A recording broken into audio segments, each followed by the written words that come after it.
Olá, bem-vindos de volta. Gente, nessa aula 3, nós vamos trabalhar então com a história da criminalística. Eu só gostaria de retomar um pouco a aula passada, onde nós falamos então da parte especial do Código Penal. Então, nós tratamos na aula passada que a parte especial do Código Penal, ou seja, do artigo 121 em diante, vai trazer os crimes em espécie do ordenamento jurídico penal. O que acontece é que os crimes em espécie não estão apenas no Código Penal, eles também estão na legislação penal esparsa. Isso também nós já vimos.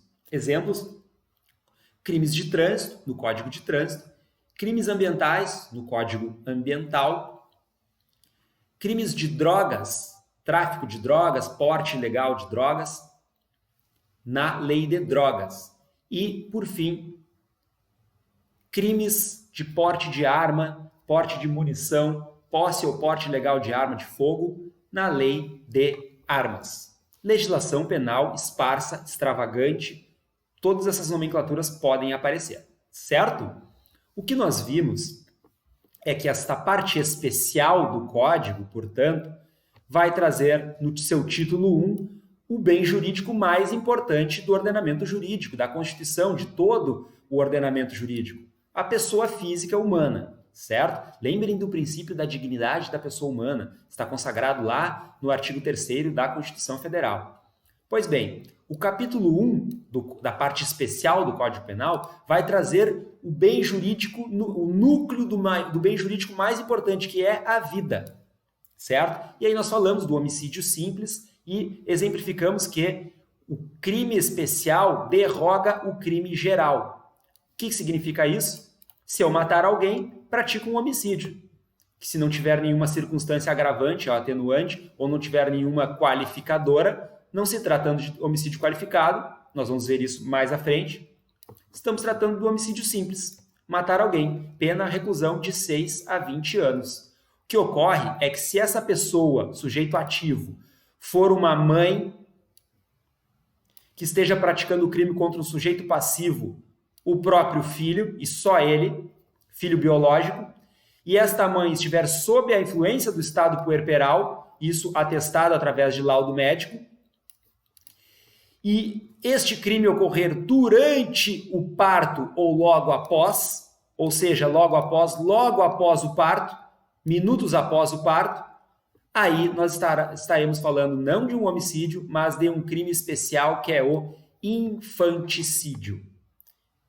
E aí a pena é sensivelmente menor. Detenção de 2 a 6 anos. E o que isso significa? Significa que haverá implicações processuais severamente mais brandas. Como, por exemplo, a detenção, vai caber liberdade condicional, enfim, nós teremos uma série de implicações que não cabem aqui nós discutirmos, mas que, saibam, é um crime severamente mais brando. Pessoal, por que acontece isso? Por que nós temos a previsão legal de um crime mais brando para um crime horroroso, que é uma mãe matar o próprio filho? Porque o estado puerperal causa uma confusão mental tamanha que não é possível que nós punamos alguém com a mesma pena. Esta conclusão, que não cabe a nós aqui também discutirmos o mérito, é uma questão de política criminal, certo? Então, a política criminal que determina que haja um crime especial derrogando um crime geral na tutela de um bem jurídico específico. Gente, eu também gostaria de relatar para vocês o crime de lesão corporal, apenas para nós fecharmos a aula passada. Pessoal, crime de lesão corporal, primeiramente, ele trata de um bem jurídico diferente do homicídio e do infanticídio, certo? Não é a vida. Não, embora nós saibamos que a integridade física compõe a vida da pessoa, o próprio tipo penal fala que ofender a integridade corporal ou a saúde de outrem. Mas o bem jurídico da lesão corporal não é a vida, e sim a integridade física. Nós sabemos, por exemplo, que ao ofender a integridade física de alguém, nós podemos praticar uma tentativa de lesão corporal e não de homicídio. Lembrem, o direito penal pune a intenção. O resultado pode agravar o crime, mas o direito penal pune a intenção. Então, se eu tiver o dolo de praticar uma lesão corporal e a pessoa vier a falecer, nós vamos ter o crime de lesão corporal seguida de morte, e não o crime de homicídio. Mas essa diferenciação é muito tênue e ela não cabe aqui numa discussão pericial, mas sim própria da teoria geral do crime, certo? Apenas lembrem, aqui o bem jurídico é diferente, certo? Não é a vida, é a integridade física. Muito bem, bem jurídico penal tutelado pela norma do artigo 129, a integridade corporal ou a saúde, ou a integridade física. Sujeito ativo, qualquer pessoa física humana com capacidade para praticar crimes, ou seja, maior de 18, imputável, portanto. Agora, quando nós estivermos falando do sujeito passivo, é outrem, ou seja, outro alguém, pessoa física, humana, menor ou maior de idade, imputável ou não, certo? O que ocorre é que essa pessoa precisa estar viva, porque se tratar de um cadáver, nós vamos ter o crime de vilipêndio ao cadáver, e não lesão corporal, certo? Então, bem jurídico tutelado, a integridade física. Sujeito ativo, uma pessoa física humana imputável, maior de idade, plena das suas capacidades físicas e mentais, então com capacidade para praticar o delito. Sujeito passivo, outro alguém, ou seja, uma pessoa física humana, e aí pode se tratar de uma pessoa inimputável, certo? A pena, detenção de 3 meses a 1 ano. Se o resultado for se agravar, lesão corporal grave. Se o resultado for a morte, lesão corporal seguida de morte. Porque o direito penal pune o dolo, a intenção, e não o resultado. Certo? Muito bem. Então, para diferenciar um crime de homicídio de um crime de infanticídio e de um crime de lesão corporal, eu vou precisar aplicar os princípios gerais do direito penal. Percebam como isso é complexo. Não é apenas em uma divagação que nós vamos tratar disso. Eu só quero exemplificar para vocês que esses crimes estão no dia a dia do médico legista. Então, nós precisamos ter esse domínio de uma maneira, pelo menos, superficial do direito penal. Porque na hora de publicar um laudo pericial de lesão corporal, nós precisamos saber que consequências eles vão ter dentro do processo, dentro da investigação. Certo, pessoal? Então, apenas para nós termos uma mera noção aqui para fins de prova e para futuramente incentivar os senhores a pesquisar a legislação. Certo? Pessoal, eu preciso fazer uma errata aqui também. Eu falei uma coisa para vocês aqui não está correto, tá? Quando nós falamos aqui do artigo 1A, eu estava falando para vocês que nós precisamos nos preparar para encarar a legislação processual lá da parte da cadeia de custódia, certo? Já que nos exames de corpo de delito e perícias em geral, nós temos lá no artigo 158 e seguintes do Código de Processo Penal uma alteração profunda em 2019 no que se refere à leitura da legislação. Então, após o artigo 158, que vai tratar lá do exame de corpo de delito, nós vamos ter o artigo 158A, que foi tratado, como nós vimos, foi colocado desta forma para que não haja o embaralhamento dos artigos do Código. Eu não tenho que renumerar todos a partir do artigo 158. Então, entre o artigo 158 e o 159, nós temos o 158A. E eu disse para vocês que essa numeração era romana de forma equivocada. Vocês me perdoem, certo? Na verdade, esse aqui é o numeral ordinal, certo? E a letra, obviamente, alfabética. A numeração romana vai estar presente nos incisos, aqui inciso 1 e inciso 2, em letra romana, certo? Este é o numeral decimal, e não romano, como foi dito na aula passada. Muito bem. Feita a errata, vamos agora passar para a parte histórica da criminalística. Alguns vão se perguntar, Andrei, por que estudar a história da criminalística?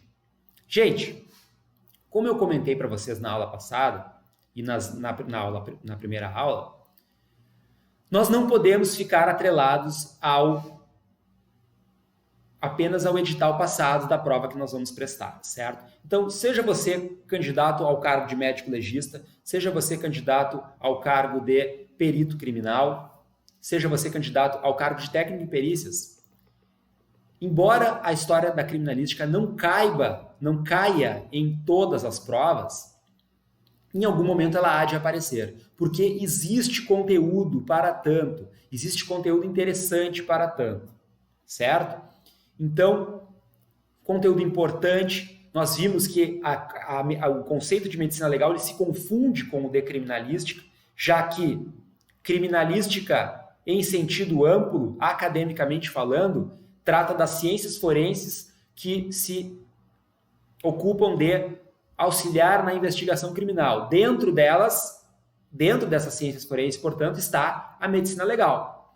Criminalística em sentido específico, estrito sensu, nós estamos falando da criminalística pura ou da localística forense. Esta vai tratar dos vestígios materiais extrínsecos ao cadáver quando nós estivermos falando de um local de suspeito de morte violenta, certo? Quando nós estivermos falando dos vestígios materiais extrínsecos ao cadáver, nós estamos falando, intrínsecos ao cadáver, nós estamos falando então da medicina legal. De novo, criminalística, conjunto de ciências forenses, dentre elas a medicina legal. A medicina legal se ocupa dos vestígios materiais intrínsecos ao cadáver, quando nós estivermos falando de crimes contra a vida, crimes contra a integridade física, certo?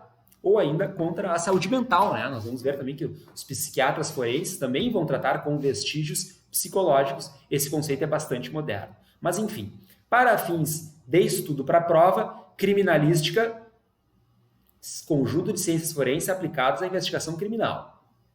Medicina legal é uma delas, criminalística pura ou localística forense também é uma delas. E nós não vamos confundir, por fim, o conceito moderno de criminalística com o conceito de criminologia. A criminologia, sim, vai tratar lá dos aspectos sociais do crime. Certo? Muito bem. História da criminalística. Pessoal, de uma maneira geral, sempre foi conceituada como um conjunto de técnicas e procedimentos aplicáveis à investigação criminal e ao estudo do caso criminal, visando a obtenção da prova da ocorrência do delito. Este é o conceito que eu, Andrei, mais aprecio. Vejam como ele se confunde bastante com um conceito de criminologia. Mas é que não há mais como distingui-las na atualidade. Porém, este é um conceito acadêmico, certo? Então, vocês estão numa aula de criminalística, nós precisamos entender essa história. Então, vamos lá. Por que nós chegamos à conclusão de que este conceito é o mais aplicável academicamente? Vamos lá. Época antiga, Egito, século XVI. Júlio Claudius, em Alexandria, se refere à investigação de delitos com aplicação de conhecimentos científicos. É a primeira vez, pessoal, no mundo ocidental, oriental, que se tem notícia da aplicação de conhecimentos científicos para fins de investigação de delitos, certo?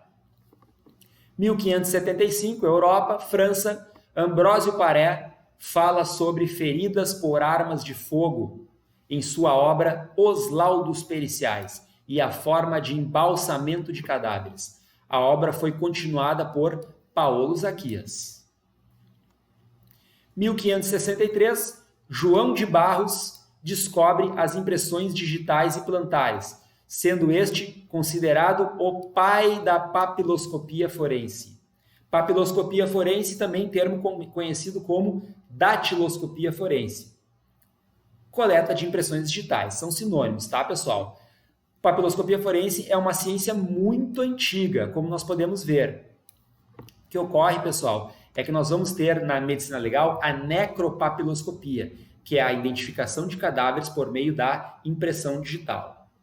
Impressão digital é um método de identificação ou de antropologia forense tão consagrado que até hoje a identificação por DNA ainda não o superou, por conta do custo muito mais barato e por conta da rapidez do resultado. E mais, o que pouca gente comenta nas aulas, pelo menos pelo que eu tenho visto, com relação à diferenciação do DNA para a papiloscopia. Gente, duas pessoas podem ter o DNA muito parecido, 99,9%, mas não é 100%.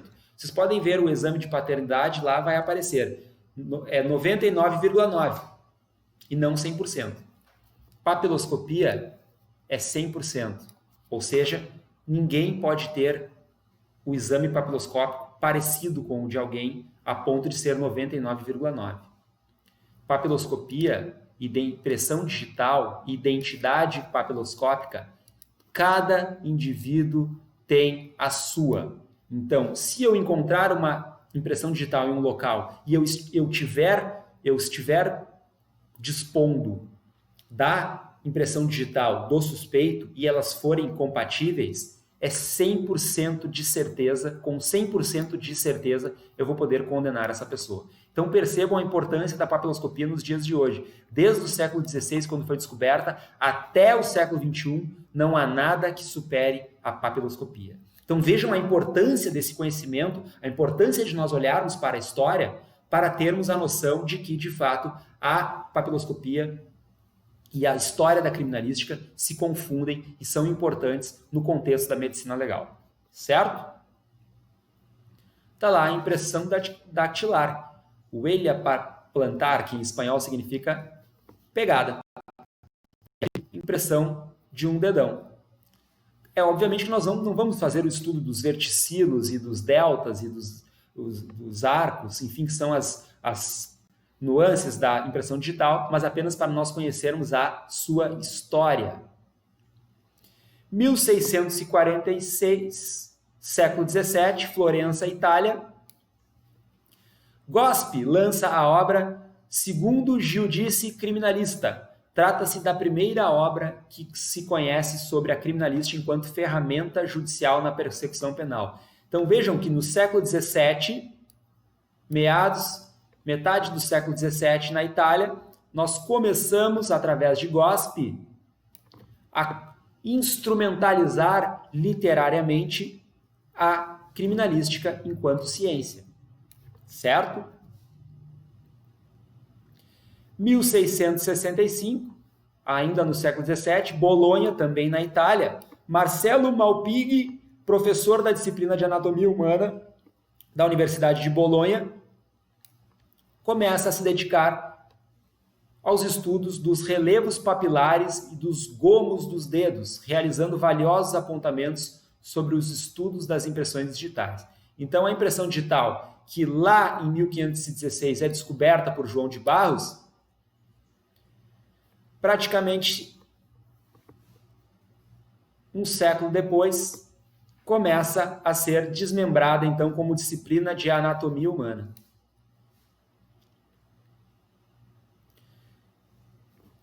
Marcello Malpighi.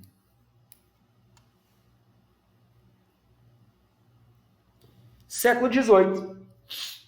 1753, Bowker inicia estudos científicos acerca da balística forense, seguido por Perey, 1792, Duffart, 1801 e Dupuytren, 1820. Pessoal, perícia balística vai importar para a medicina legal no que se refere às lesões causadas por instrumentos em ação pérfuro-contundentes. Lesão pérfuro-contundente é a única causada por instrumento de arma de fogo. É muito difícil nós termos uma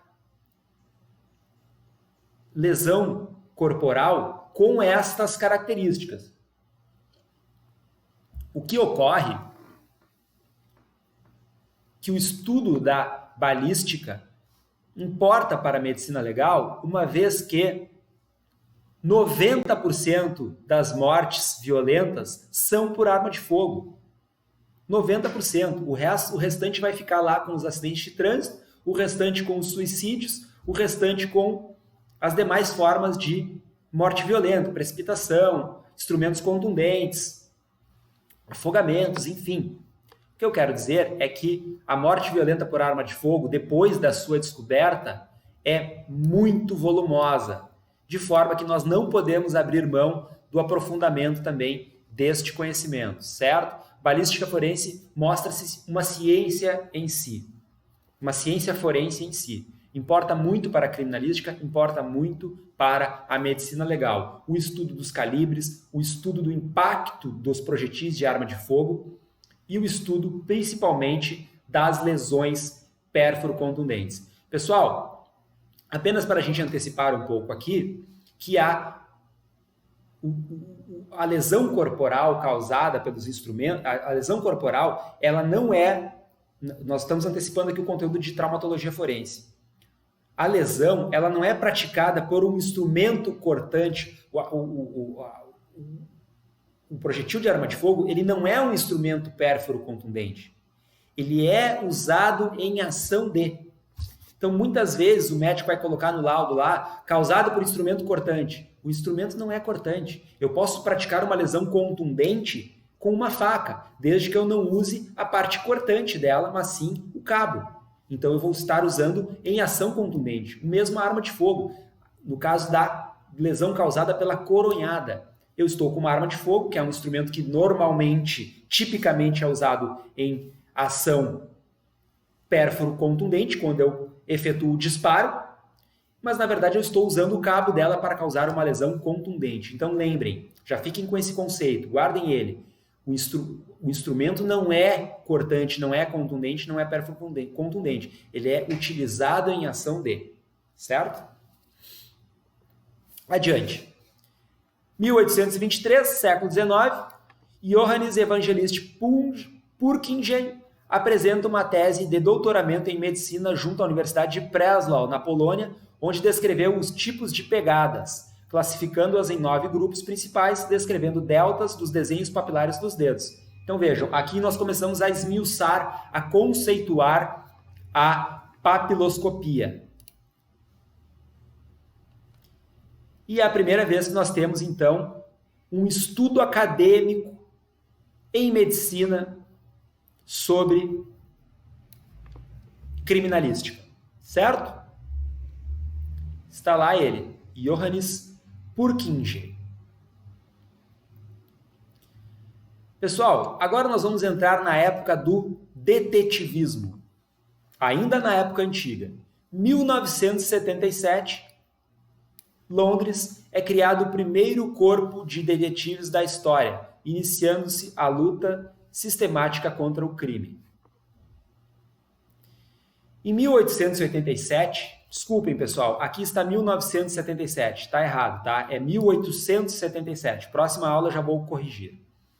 1887, século XIX, portanto, a HQ Polícia abraçou os números 3, 4, 5, 21 e 22 da Whitehall Place, números 8 e 9 Grande Scotland Yard, números 1, 2 e 3 Palace Place e vários estábulos em anexos, bem como um edifício autônomo do centro de Yard, que tinham lojas realizadas sucessivamente, o gabinete de transporte público e os escritórios CID.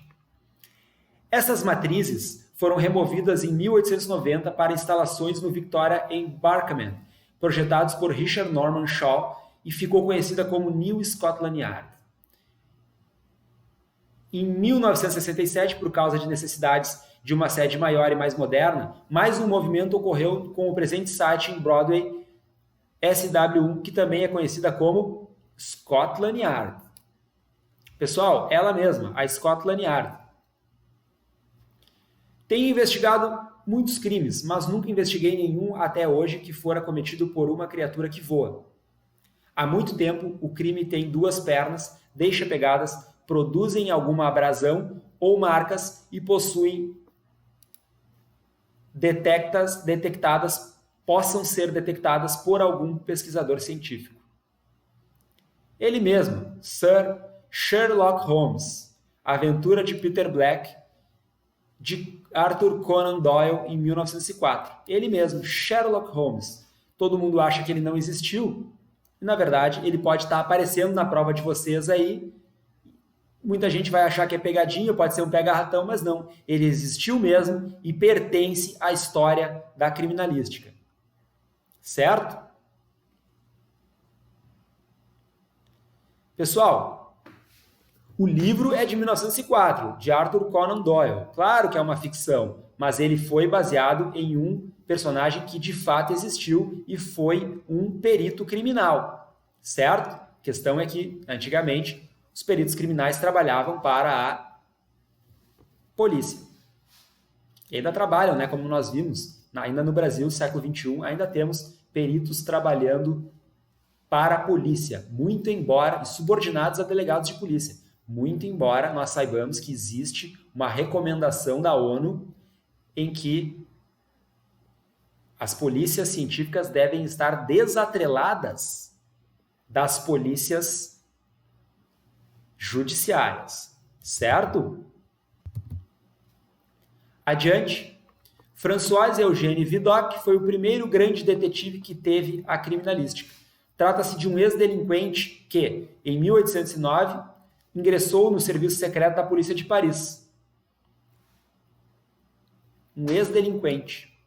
Em 1820, o grupo que havia formado juntamente com outros 30 criminalistas havia reduzido em 40% o índice de criminalidade na cidade. Então nós vejamos aqui, pessoal, que nós temos a delação premiada e a utilização de ex-delinquentes como instrumentos de combate ao crime. 40% é muita coisa. Então, a França aí inovando no início do século XIX no combate à criminalidade. 1835, Henry Goddard, um policial britânico, observou que em 2 projetis que atingiu o corpo de uma vítima havia uma pequena protuberância e, a partir deste vestígio, iniciou a busca pelo assassino. Em uma sombria vivenda de um suspeito se descobriu um molde de balas de chumbo, utensílio comum nos dias atuais. Porém, o artefato possuía uma peculiaridade. O projetil que alvejou a vítima tinha um ajuste perfeito ao mesmo. O dono da moldura, preso em flagrante, confessou o crime. 1840, o italiano Orfila cria a toxicologia forense, tema que nós vamos tratar mais adiante, continuada por Orgier em 1872. Essa ciência auxiliou os delitos cometidos com o auxílio de veneno, muito comum à época. Pessoal, antigamente o envenenamento era muito comum e não havia como investigá-los. A medicina legal teve de evoluir para conseguir enquadrar os delinquentes que gostavam de envenenar as vítimas e alegadamente supor uma morte natural. 1866, Alan Pinkerton põe à prática a fotografia criminal para o reconhecimento de delinquentes, atualmente conhecida como fotografia forense. Pessoal, aqui nós vamos fazer um parênteses para falar da fotografia forense, uma vez que nós percebemos que nos concursos públicos é cada vez menos comum o aparecimento do cargo de fotógrafo criminalístico. Nós sabemos que em diversas localidades ainda há o concurso para fotógrafo forense ou fotógrafo criminalístico, porém, essa categoria funcional ela está sendo abarcada pelos técnicos em perícias. E eu digo isso por quê?